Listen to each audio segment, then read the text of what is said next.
They say life changes in a moment. But no one ever tells you that the moment can arrive when you least expect it. Soaking wet, cold to your bones, and so invisible to the world that even your own shadow feels like a stranger. I was 17. Alone. Unnoticed. Unwanted.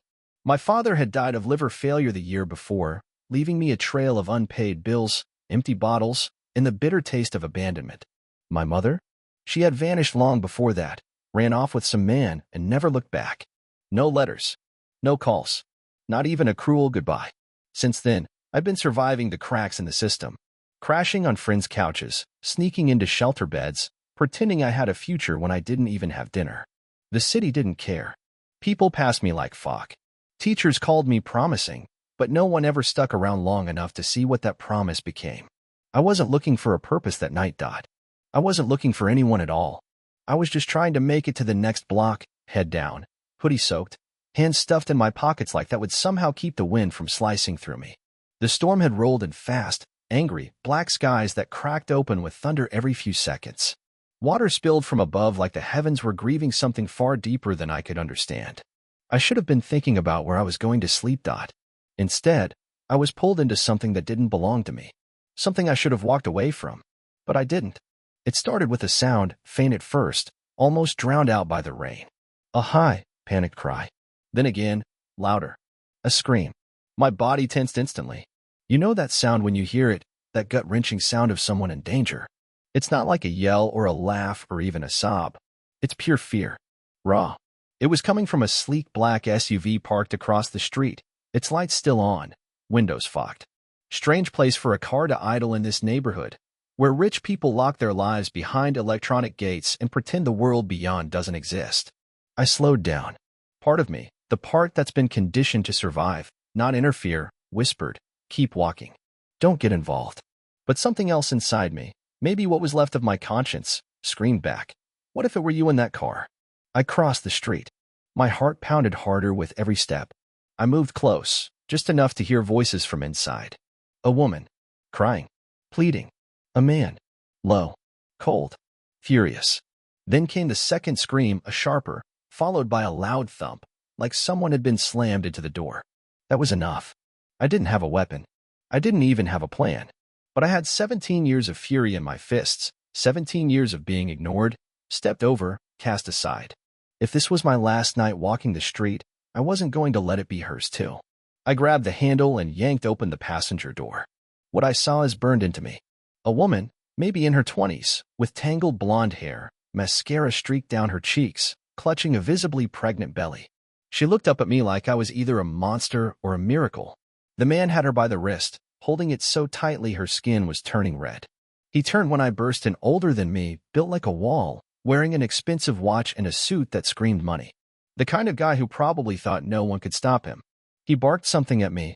I don't even remember what. I remember her eyes more. Wild. Desperate. Full of silent screaming. He lunged at me. And I reacted on instinct, ducked, rammed my shoulder into him, knocking him sideways just enough to break his grip on her. She bolted out of the car before I even shouted, "Run!" She took off into the rain, barefoot. And I stood between her and the man, grabbing a tire iron from the floor of the back seat as he tried to pull himself up. "I don't want to hurt you," I growled. "But I will." He sneered. I think the only reason he didn't fight was because he didn't expect me to fight back. Eventually, he backed off. And I ran. I found her several blocks down, collapsed on the steps of a closed flower shop, soaked, shivering, clutching her stomach. I gave her my hoodie, sat beside her, let her breathe. For a long time, neither of us spoke. Only the sound of the rain dripping off the awning above us, the occasional passing car. Then she turned to me and whispered, "You saved my life." I looked at her, really looked, and realized what I had done, what I had changed. But I didn't know then. That saving her would be the start of saving myself. She didn't stop shaking. Even with my hoodie pulled around her and the rain finally easing to a drizzle, her shoulders trembled like her body couldn't let go of the terror still trapped inside. I didn't ask questions right away. I knew better than to push. I'd seen that kind of fear before, on kids hiding from abusive dads, on girls clutching backpacks like shields in shelter hallways. It's the kind that lingers long after the danger is gone. We sat on that flower shop step for maybe an hour, maybe two. Time lost meaning. I just knew we were safe there. For now. Eventually, she spoke. My name is Callie, she said softly, voice hoarse from crying. I didn't think anyone would come. I nodded. You looked like you needed someone. Her eyes flicked toward me, cautious, skeptical. Like she wasn't sure if I was real. Like the idea of someone helping without a price tag was foreign. Who was that man? I finally asked. Her lips parted, then closed again. She looked down at her belly, rubbing it absent-mindedly, and whispered, my husband. I felt my stomach twist. That wasn't just some toxic boyfriend. That was her husband, the father of her unborn child, the man she should have been able to trust more than anyone else in the world, and he'd had her trapped, terrified, begging. She didn't go into details, but she didn't need to. I could read between the lines. Control, power, threats, probably worse. I was leaving him, she finally added, almost too quietly to hear. He found out. I nodded again. You did the right thing. She stared at me like she didn't believe it.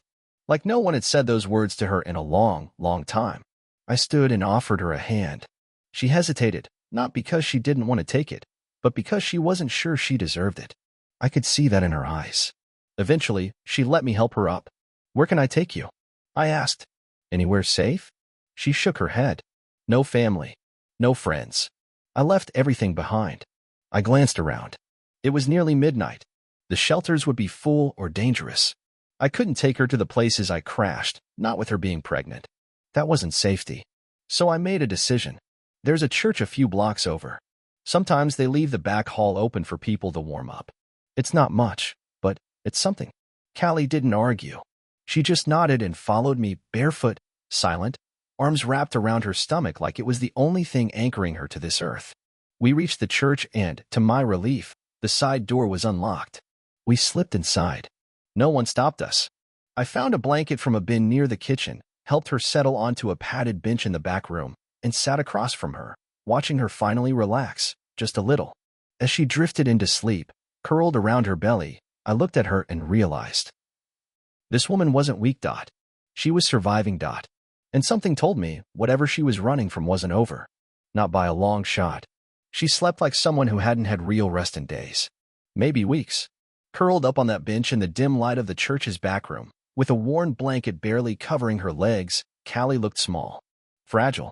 But not broken. No, not quite. There was a fight still simmering beneath her exhaustion. I could feel it. The way her hand never left her belly. The way her body never fully relaxed. Like she was holding on to something bigger than fear. Like she was holding on to hope. I sat across from her on a folding chair, my back stiff from the hard seat. But I didn't move. I just watched her sleep, half listening to the storm fade outside. I should have left. It would have been safer for both of us. But I couldn't bring myself to walk away. Maybe because no one had ever stayed for me. Maybe because something about her, her trembling voice, her wild eyes, the way she clutched that unborn child like it was the only thing tethering her to life, felt too familiar. Too close to home. I stayed. I didn't realize I'd dozed off until I felt a tap on my shoulder. The room was still dim, but the storm was gone. A faint gray light crept in through the stained glass windows. Morning. Callie was sitting upright now, her eyes a little clearer, her voice steadier. You stayed, she said quietly. Of course I did. She gave me a look I didn't know how to read. Part disbelief, part gratitude, part something else. Something soft. Something painful. What's your name? She asked. It took me a moment. I hadn't heard that question in so long. I almost forgot how to answer it. Micah, I said. She repeated it like she was trying to memorize it. Like it meant something more than just a name. Micah. Then she said something I'll never forget. You didn't have to save me. I shook my head. I didn't save you. I just opened a door. She smiled faintly. You don't know how many doors were slammed in my face before that. We talked for a while. She told me bits and pieces. How her husband, Alex, was rich, not just successful, but rich. He ran some high-end investment firm, inherited money from his father, always had bodyguards and assistants and fake smiles following him. Callie used to be a waitress at a private club where Alex's friends played poker. She said he noticed her because she didn't care about impressing him. She spoke her mind. She was real. And that's what he loved at first. Until he didn't. Until the control started creeping in. He told her to quit her job. Told her what to wear. Who to talk to. Then told her not to talk at all. Eventually, she said, she wasn't living a life, she was living his idea of who she should be. By the time she got pregnant, he had her so tightly wrapped in golden chains, she forgot she ever had a voice. But something changed. She said the baby gave her clarity, that it wasn't just about her anymore. That if she didn't leave, the cycle would never stop. So she packed what she could, hid some cash, waited until one of his guards left a side door unmonitored, and ran straight into me. As she told me all this, I felt something shift in my chest, not pity, not even anger. Something closer to connection. As if the broken parts inside us were learning how to recognize each other. I don't know what to do now, she admitted, tears building again. I can't go to the police. He'll bury it. He has power. People owe him favors. You can't go back either, I said. She shook her head. Never. And then, for the first time, she asked me for something. Micah, can I stay with you? Just for a little while. Until I figure things out. I hesitated. Not because I didn't want to help, but because no one had ever asked me that before, like I was someone safe. Someone stable. Someone worthy of trust. Yes, I said finally. You can. And just like that, two strangers who met in a storm became each other's shelter. It wasn't much, a half-abandoned loft above an old music shop that had shut down long before I stumbled across it. No running water, one working outlet, and a mattress that had seen better decades. But it was mine. The only thing in the world I could call mine. And now, it was hers too. When Callie stepped into that loft, she didn't flinch at the dust or the cracked walls. She looked around like it was a palace. Like safety had a smell, and she could finally breathe it in. She stood in the center of the room for a long time, one hand on her stomach, the other tracing the edge of a broken window frame. I can't believe I'm free, she whispered. I didn't say anything. I just watched her, the way she moved, the way her voice had changed. A little stronger now. A little steadier. She was still scared. But she was no longer trapped. Over the next few days, we fell into a rhythm. I'd go out in the mornings, collect scraps from nearby diners, swipe hygiene products from unlocked delivery bins, check the shelters for supplies. She stayed behind, resting, writing in a worn notebook she kept hidden in her coat. I didn't ask what she was writing. I figured some things needed to stay hers. Sometimes we talked. Sometimes we just sat in silence. There was comfort in that, in not needing to perform, to explain. Just existing, side by side. She told me about her dreams.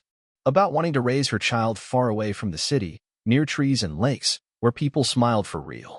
She said she used to picture her baby growing up in a house filled with music and books, not diamonds and gated walls. I listened.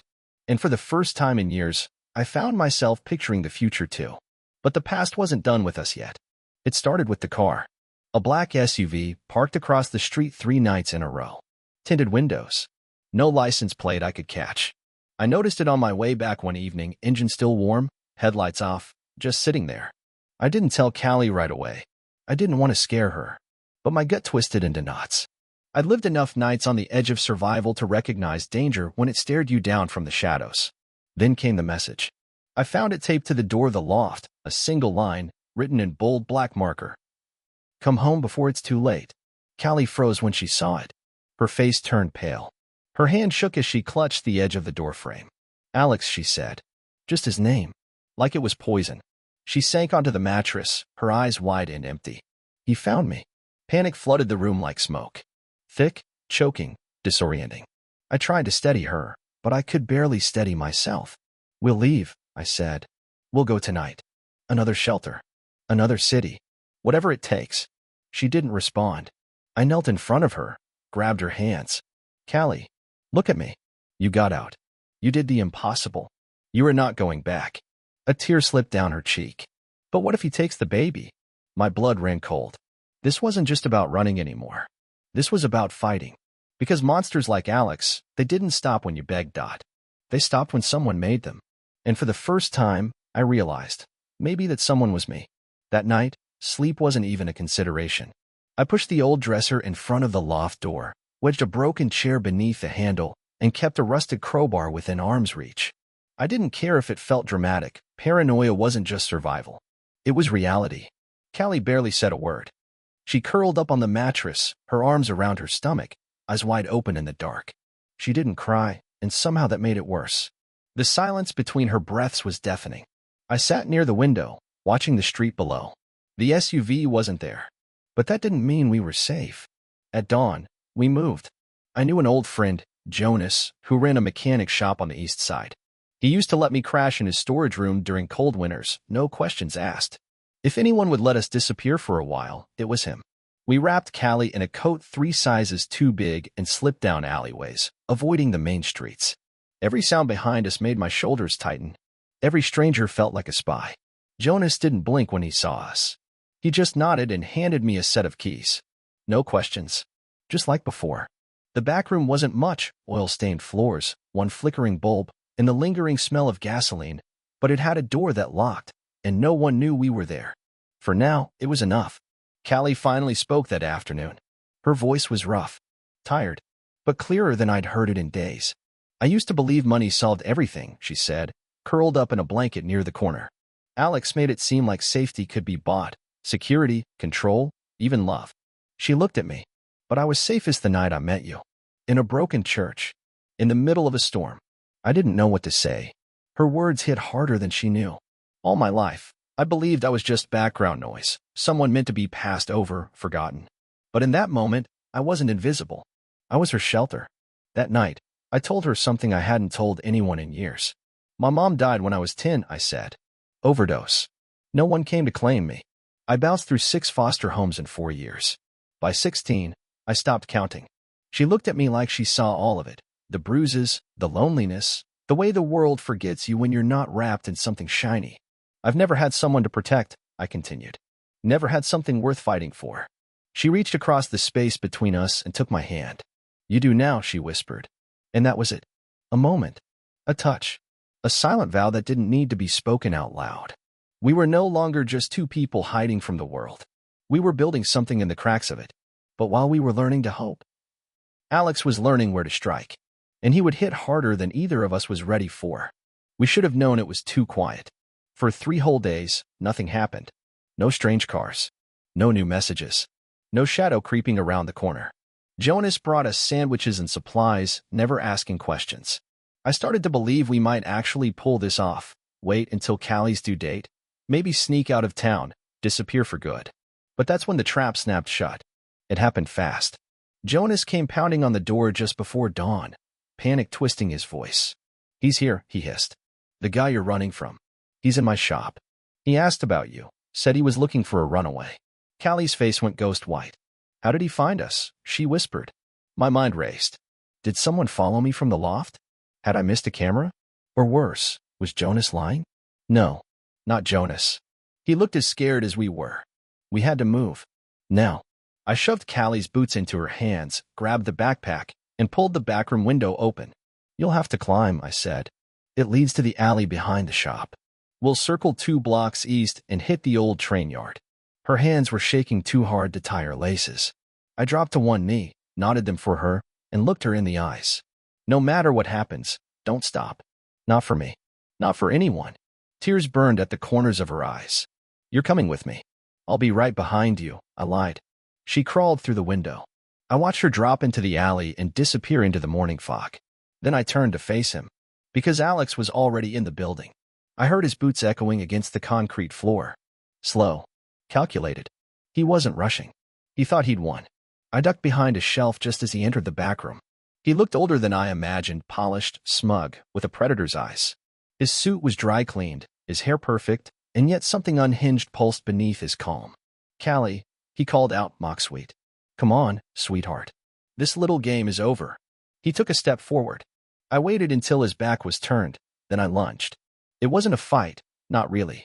Just fury and desperation crashing into arrogance. I tackled him into the tool bench. Wrenches flew. He cursed and swung wildly. I caught a punch to the jaw, saw stars, but kept my grip. You don't get to touch her again, I growled.